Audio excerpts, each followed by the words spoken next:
আসসালামু আলাইকুম দর্শক বন্ধুরা, আশা করি সকলে ভালো আছেন। আজকে আমি চলে আসলাম আপনাদের মাঝে নতুন আরেকটি ভিডিও নিয়ে। আজকের ভিডিওটি হচ্ছে আপনারা কিভাবে পটল চাষ করবেন এবং এই পটল চাষ করে অতি সহজে কিভাবে লাভবান হতে পারবেন। দর্শক বন্ধুরা, আজকের ভিডিওটি হচ্ছে কিভাবে পটল চাষ করবেন এবং এই পটল চাষে কোন কোন সময় কী কী সার প্রয়োগ করবেন এবং কিভাবে চারাটি রোপণ করবেন, পুরো বিস্তারিত এই ভিডিওর মাধ্যমে জানাবো এবং এই পটল চাষের পুরো আলোচনা আজকে করব। তো ভিডিওটি না টেনে সম্পূর্ণ দেখতে থাকুন এবং পুরো বিস্তারিত জেনে নিন। ভিডিওর মাঝে একটি কথা না বললেই নয়, এমন ভিডিও পেতে চাইলে এবং পরামর্শ পেতে চাইলে এখনই আমাদের কৃষিমাঠ ইউটিউব চ্যানেলটি সাবস্ক্রাইব করে রাখুন। চলেন শুরু করা যাক। পটল চাষ বাংলাদেশের একটি লাভজনক চাষ। পটল চাষের সঠিক পদ্ধতি ও সময় মেনে চললে ভালো ফলন পাওয়া যায়। পটল চাষের সঠিক সময়। পটল চাষের জন্য ফেব্রুয়ারি থেকে মার্চ এবং আগস্ট থেকে সেপ্টেম্বর মাস সবচেয়ে উপযুক্ত সময়। এই সময়ে মাটি ও আবহাওয়া পটল চাষের জন্য আদর্শ থাকে। মাটির ধরন। পটল চাষের জন্য বেলে দোআঁশ মাটি সবচেয়ে ভালো। জমিতে পানি নিষ্কাশনের ব্যবস্থা থাকা জরুরি, কারণ পটল বেশি পানি সহ্য করতে পারে না।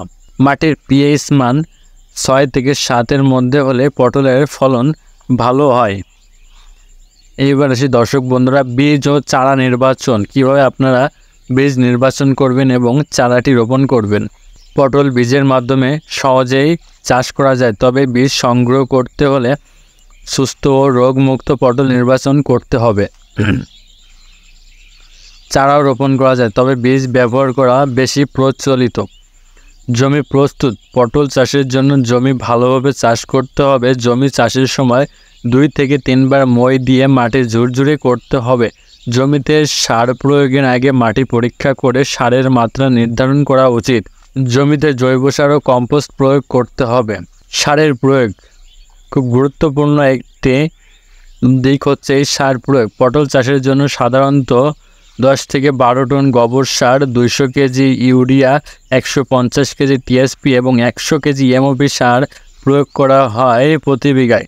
জমি চাষের সময় গোবর সার ও টিএসপি মিশিয়ে দিতে হবে এবং ইউরিয়া ও এমওপি ধীরে ধীরে প্রয়োগ করতে হবে জমিতে। চারা রোপণ। পটলের চারা 1.5 থেকে 2 মিটার দূরত্বে সারি করে রোপণ করতে হবে। একটি চারা থেকে আরেকটি চারার দূরত্ব রাখতে হবে প্রায় 1 মিটার। রোপণের পর চারা ভালোভাবে পানি দিতে হবে যাতে আপনার চারাটি মারা না যায়। পরিচর্যা। পটলের চারা রোপণের পর নিয়মিত সেচ দিতে হবে। মাটির আর্দ্রতা বজায় রাখতে সেচের ব্যবস্থা করতে হবে। অতিরিক্ত পানি জমতে দেওয়া যাবে না। মাচা তৈরি। পটলের গাছ লতানো প্রকৃতির হাওয়ায় মাচা তৈরি করতে হবে। মাচার জন্য বাঁশ বা অন্য কোনো শক্তিশালী কাঠামো ব্যবহার করা যেতে পারে। পটল চাষটি যেহেতু দীর্ঘ সময়ের চাষ, এই জন্য মাচাটি খুব সাবধানতার সাথে দিতে হবে এবং খুব জব্দ করে দিতে হবে যেন অতি সহজে ভেঙে না যায়। রোগবালাই ও পোকামাকড়। পটল চাষের সময় রোগবালাই ও পোকামাকড়ের আক্রমণ হতে পারে। পটল গাছকে সাধারণত লাল মাকড়া, জাপ পোকা, বিটল পোকা আক্রমণ করে। এই পোকামাকড় দূর করতে কীটনাশক ব্যবহার করতে হবে, তবে সবসময় প্রাকৃতিক বা জৈব পদ্ধতি ব্যবহারের চেষ্টা করা উচিত। নিয়মিত গাছের পাতা ও ফল পরীক্ষা করতে হবে, দেখতে হবে যেন আপনার পটলে পোকামাকড় কোনো আক্রমণ করেছে কিনা। ফল সংগ্রহ। পটল চারা রোপণের 70 থেকে 80 দিনের মধ্যে ফল সংগ্রহের উপযুক্ত হয়। পটল পরিপক্ক হওয়ার আগে, অর্থাৎ যখন ফলের রং সবুজ ও কোমল থাকে, তখনই ফল সংগ্রহ করতে হয়। প্রতি 3 থেকে 4 দিন পর পর ফল সংগ্রহ করা উচিত। ফলন।